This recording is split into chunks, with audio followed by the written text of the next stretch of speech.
Hello everyone, it's Hannah and Katherine from Reality TV Podcast, and we look at how reality TV shows influence the watchers. Previously, we have spoken about The Only Way is Essex, Keeping Up with the Kardashians, and The Bachelor. So on today's episode, we're looking at Love Island. In particular, we are looking at the pressure of the islanders face in and out of the villa, leading to mental health on both islanders and viewers. To round it up, we will be talking about the use of alcohol and cigarettes displayed within the show. I have struggled with admitting to myself that I've been stressed. It's actually...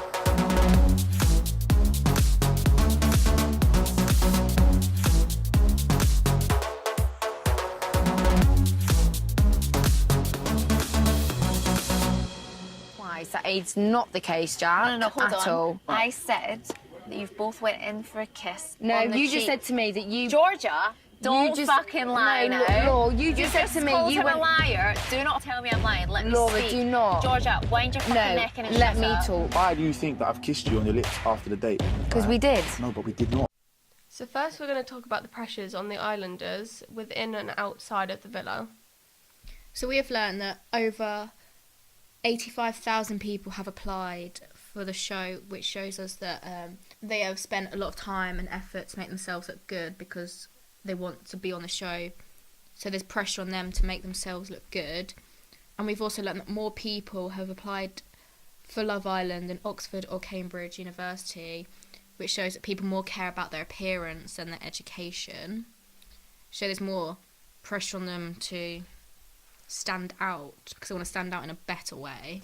Yeah, like one of the islanders from the previous series, going along with the appearance more than education, instead of paying for the education to go to a university, she used that money to get a lot of plastic surgery done. And she now looks like a completely different girl, really, doesn't she, Megan? Yeah, and I think this is worse for young people as well because it puts pressure on them because they'll probably forget about education and just mainly focus on their appearance and just want to look good, have the good body. Yeah. Boys want the six-pack. But we saw a quote from the NHS. Well, the head of NHS has warned that Love Island's ads has put pressure on people to look like them, which can really affect people because people will feel more insecure about what they look like. And someone called Jordan Grace, who is a popular DJ, has been asked to apply for Love Island, but he denied it because he doesn't want people, while he's on the show, doesn't want them knowing that people are talking about him.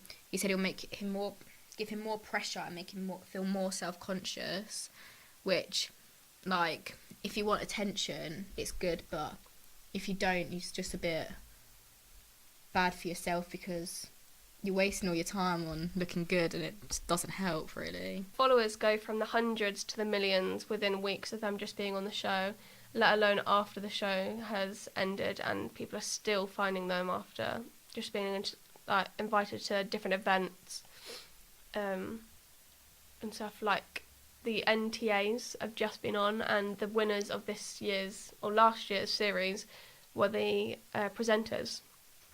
So obviously a lot of people that didn't even watch Love Island would have now known they're from Love Island and beginning to follow them again.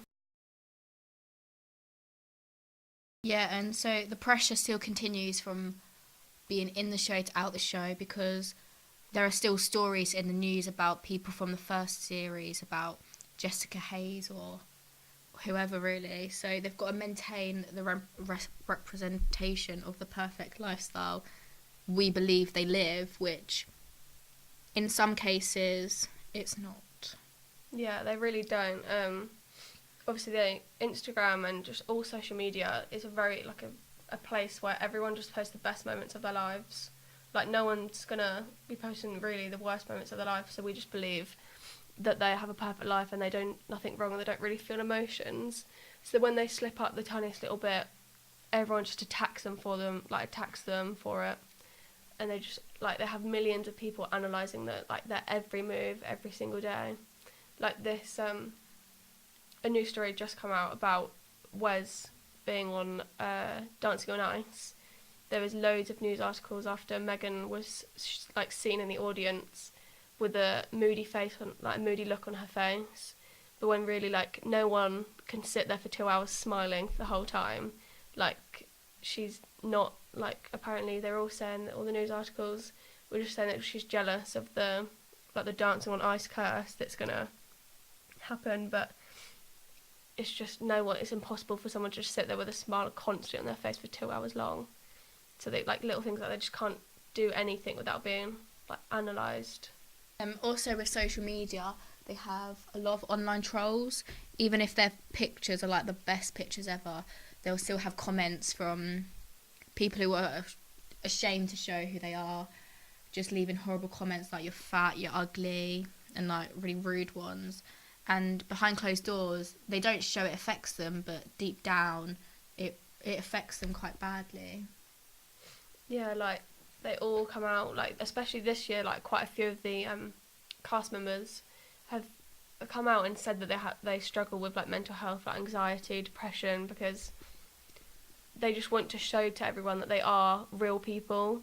Like, I think people just forget sometimes that they are still real people, even though they have these millions of followers and looks like they live this perfect life. They really don't, and in some cases it gets too much for people. Yeah, and also because we found out that there's like a therapist on site on the villa to help them, so it just shows that even the show, like the producers of ITV too, like of the actual Love Island show, know that the pressure is even too much inside the villa where they have no contact to the social media. They know that all of this, like, all the trolls are already out there, so when the islanders in the villa at the time can go speak to them at any point, which is just kind of like, just like, even the show is showing that they know that all these pressures are just bad and it's just not good for, like, anyone's mental health at all. But I think most of the islanders have to be aware of what it does, because if you look at all the past series, before you apply, you're aware. But the thing is, though, this is the highest amount of applies they've ever had, so people are putting themselves in this situation. Yeah, they really are, but I just don't think people don't understand the pressures of it, because obviously most people just don't show it, like we've mentioned before, and people just don't. And sadly, in 2 series ago, Sophie Gordon, she never really showed much. Like, it was just quite sudden, and then it came out that she committed suicide because of, all we can say was, obviously we don't know what's going on inside her family, like her more personal life, but we just know that a big part of it would have been the pressures that have come alongside with, like, after the aftermath of being on the show. Because she got quite a bit of hate for being with Tom and I think another problem was that she was one of the oldest one in the series, so she got quite a lot of hate. But yeah, everyone was just attacking her all, like, constantly, so it just obviously just got too much and didn't know who to speak to, and sadly took her life. Yeah, and she said that she was in a dark place due to the online troll, so I think I think if she came out with saying she's suffering, she would have had it worse than saying she didn't suffer. So yeah, she would have got, like, obviously her supporters would have had, like, the nice side of it, but the bad always weighs out the good.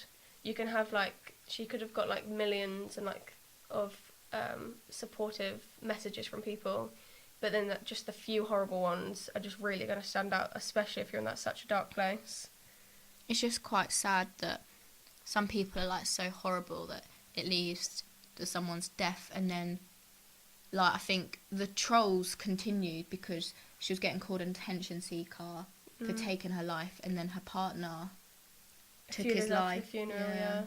He just couldn't take it either, because obviously he'd just lost his partner, and obviously even after she'd committed suicide, like Katherine just said, she's still getting all the trolls. Obviously that's all he's seeing, and it's just, if you're in a dark place and you're mourning, you don't want to see, it's not nice, everyone still just trolling your dead girlfriend. So it just obviously just got too much. A few days after the funeral, he also committed suicide. To be honest, there's still loads of articles, like, to this day about Sophie Gordon taking her life. Yeah. But some people have been putting, like, petitions to get Love Island cancelled Yeah. because someone's taken their life because they went on this show. But it's people's choice what they do with their lives. Like, they decided to go on this show because the whole like symbol of this show is to find love. So she only went on the show to find love, but now she got all hate for it. Caroline Flack released a statement after Sophie Gordon unfortunately took her life that many of the islanders didn't realise how intense it is. So I think even though you see it all over like social media, most islanders are unaware of what is faced, because every time they come out they're like, oh, I didn't expect that or something. Yeah. So I think depending on who you are, you have different experience, and I think it also, a big part of it depends who you're in the villa with. Yeah, if you're alone, you're gonna have a lot more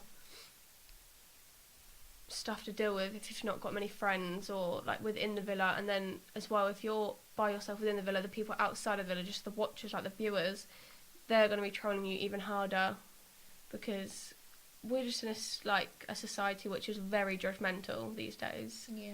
So it's really hard to do anything without being judged for it. I think also because after this series, when Josh walked back in with another girl, loads of like little hate accounts were being made. Yeah, a lot of them. All against him. So even though he's like in the villa, it still affects the families as well. Like, I think people forget how it affects the families, that their kid is like on Love Island having sex or whatever. Yeah, there was loads of news articles about that where it was just cyberbullying, because the sponsor of the show, Misguided, who give a lot of the clothes, like every 2 weeks it was said that they got like parcels of clothes, like bags and bags and bags of clothes for them to wear throughout the show to just promote their stuff. So if anyone wants to know what they're wearing, then their stuff, it's just a sponsor. But even Misguided themselves had a discount code slating Josh for what he'd done, instead when it could have been like supporting, like it could have been something like supporting Georgia instead, which was classed as cyberbullying, like just by such a big company themselves, especially as they were the sponsor. So it is just, I think some people just sort of forget what, like, it's classed as like cyberbullying, like they just do it. Yeah, they don't realise what they're doing at all. And it's all gonna, everything you post online will always come back around. Like years later, it'll come back around. It. Yeah, you'll never be able to hide what you've done. Once you've put it out there, it's out there. So it's. But I think there's like, I think people are more aware now ever since Sophie died, like what they're doing. I think much more people are more aware of what they do, really. Yeah, what they post, what they say. Anywhere that's not going to be private. But there's still some people that obviously just they will make fake accounts just to hate on these people, just because they really think that's okay. Or even if they don't, even if they know it's not okay, they still do it anyway, because obviously they're in a sad place, so they want to make someone else sad to try make them feel a little bit better about it, when really it's not, because then they get hate for hating on the original person. So it's really just a horrible cycle. To be honest, I feel like people who do it just have got nothing better to do with their lives. Like, yeah, there's that one part of it as well. They just don't have anything better to do with their time. There are even trolls within the villa. For example, on the last series, we witnessed Georgia and Ellie having an argument just because Georgia told a lie, because due to how like tense it is in the villa, she just made a slight mistake, but she got called some like rude words by Ellie. Yeah, some very, very, very harsh words. Some people believe this is to do with just the alcohol, as like it's just known when you're drinking alcohol, you gain a lot more confidence, so you're gonna twist the truth a bit or gain the confidence to say these words, because Ellie came out after the argument and said that she would never normally say that word to someone. She was just, because of how intense it is in there, it just came out like that. It just came out. So everyone was thinking it was the alcohol, but actually, the islanders are only allowed like one drink a night, really, like, and it's only of like wine or beer. There's absolutely no spirits within the villa. And we also found out that most people just drink tea or coffee because they want to sort of save the alcohol because they only get a limited amount at night. But I think it's changed over the series because in the first series they're allowed a lot more. They were allowed loads, and now it's just like one. Yeah, because there was also on a different previous series, more than 50% of the complaints about the show were about people smoking, and like them just smoking in the garden and within the villa. As I was saying, that it's like smoking's being made to look glamorous, and like, but if you're watching the show and you're very like young and you're going to be influenced by these people, if you're looking at these amazing people that just like the classic like model like people, and if they're drinking loads and smoking loads, you're going to think it's okay, and then are going to want to do it yourself because you just want to, especially younger viewers are very influenced by their idols, as they would like to call them. However, but like people think it should, because like it's shown at like 9 p.m. at night, you would have thought the younger viewers would have gone to bed or something. But like some people think it should still be like smoking should still be shown because it's like what people do is when you walk down the street you're going to see someone smoking. Yes, because in the latest and it's like series, reality. Yeah, the latest series, because of all the complaints from the series before, the islanders were still permitted to smoke, but it was in a different area outside of the front of the villa, which was never shown on the TV.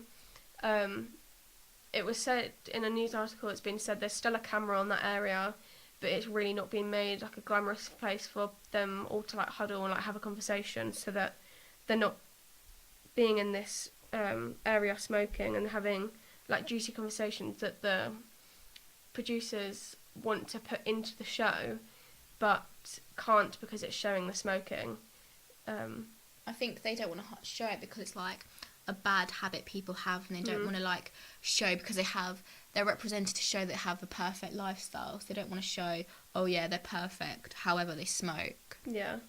But it's what I said earlier, it's like reality, it's people, what they do, but some people think should be shown, but then some people argue that it shouldn't be shown. Yeah, it's like reality TV, it's meant to be real life. It's not, because we all know it's scripted, but it's the whole point of like the genre is meant to be like a real life situation. So it is a bit weird to just like completely cut out what these people are to do because they're all of age to be able to drink and smoke. Yeah. So there was some like controversy about it being cut out because they just weren't sure it was really like not necessary because of the amount of complaints. But I think it's just a tricky one. I think you're going to have people who say it should come back because it's like basically a free holiday, having like going out partying. People should think it should be like more alcohol, they should be allowed to smoke, it's what people do. But then some people think they're sort of like role models to some people. Yeah. But especially the younger viewers, they will look up to them because they want the perfect lifestyle. But yeah. It will affect your body in a different way.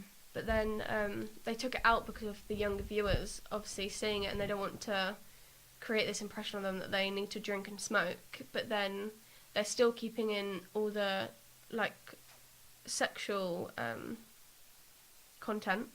So it's just a bit of a weird one because the producers know that they should be cutting it out so that the younger viewers aren't being influenced, but then still showing stuff that they still shouldn't really being seen, like being like shown.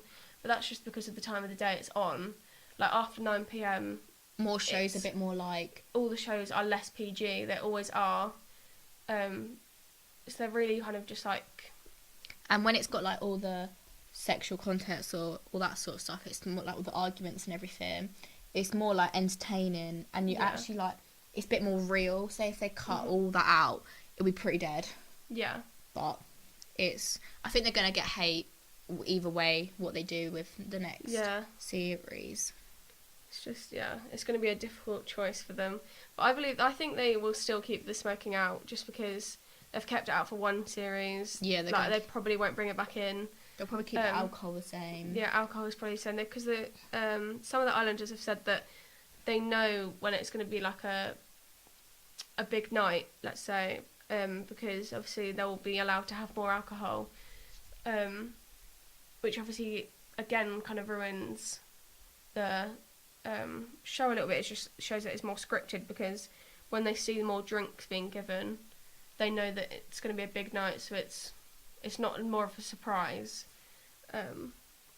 because they want obviously the reactions to when it actually does happen, whatever's happening that night, whether it be an eviction, a new member, or Caroline coming in.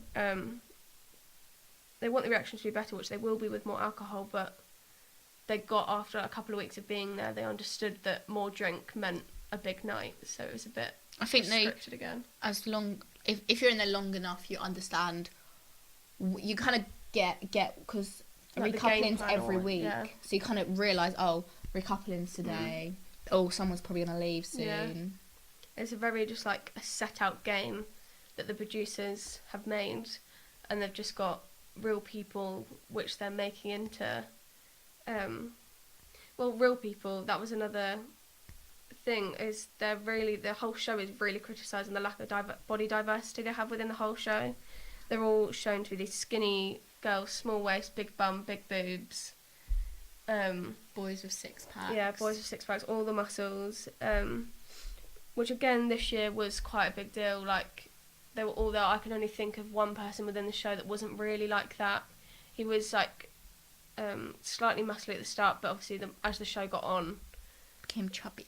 yeah, you saw that he's not fully muscly, but he's still not a big bloke. He's still quite trim.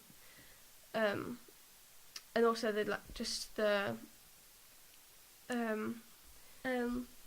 in 2011, the 2011 census shows that 14% of the population in England and Wales are within the ethnic minority. So people have said that producers have really missed a big opportunity to bring a range of ethnicities within the show, as the majority of this cast and just the past series, I can only really think of about 3 or 4 islanders that weren't white. So they've got a lot of hate for that. Yeah, a lot of stuff. They're just thinking, oh, it's England, just have white people. Yeah, because it's just like everyone was just so confused because there was 85,000 people that applied, but yet only like 4 of the people weren't white. So there was no way, like there's just no way there can't have been someone from loads of different ethnicities to be shown within the show, but that's just not what's most popular and what most people perceive as the most good looking. So that's why they haven't included them, because obviously they don't want the show to be boring and not have people coupling up, because that just defeats the whole objective of the whole show. Bullshit. Ellie, you need to pipe down because you're fucking... Well, go and sit in front Ellie, of the shut the door fuck and say up. how fucking loyal you are when you were lying. Oh, Shut fucking up. Oh, don't even chase me. What are you going to do, babe? Shut up. Fuck off. Fucking ugly. Oh, yeah. That's very mature as well. You should have made the That's decision. all for this episode. I hope you enjoyed it. These are our opinions. If you want to leave your opinions, please leave them down below and we'll have a look at them. Yeah, well, any feedback you'd like to give us, anything at all, leave it down below for us. We'll reply to you. We'll leave all links to any articles we've spoken about within this podcast down below for you to check out yourselves. The next episode we will be looking at X on the Beach and how it varies from other reality TV shows and like how they're represented on the TV show. Yeah, and how different, like how even less PG that show is on everyone, and obviously the viewers like that watch that. So that's it, everyone. Goodbye. Hope you enjoyed it. Right, so that's all for this episode. I hope you enjoyed it. These are our opinions. If you want to leave your opinions, please leave them down below and we'll have a look at them. Yeah, well, any feedback you'd like to give us, anything at all, leave it down below for us. We'll reply to you. We'll leave all links to any articles we've spoken about within this podcast down below for you to check out yourselves. At X on the Beach and how it varies from other reality TV shows and like how they're represented on the TV show. Yeah, and how different, like how even less PG that show is on everyone, and obviously the viewers like that watch that. So that's it, everyone. Goodbye. Hope you enjoyed it.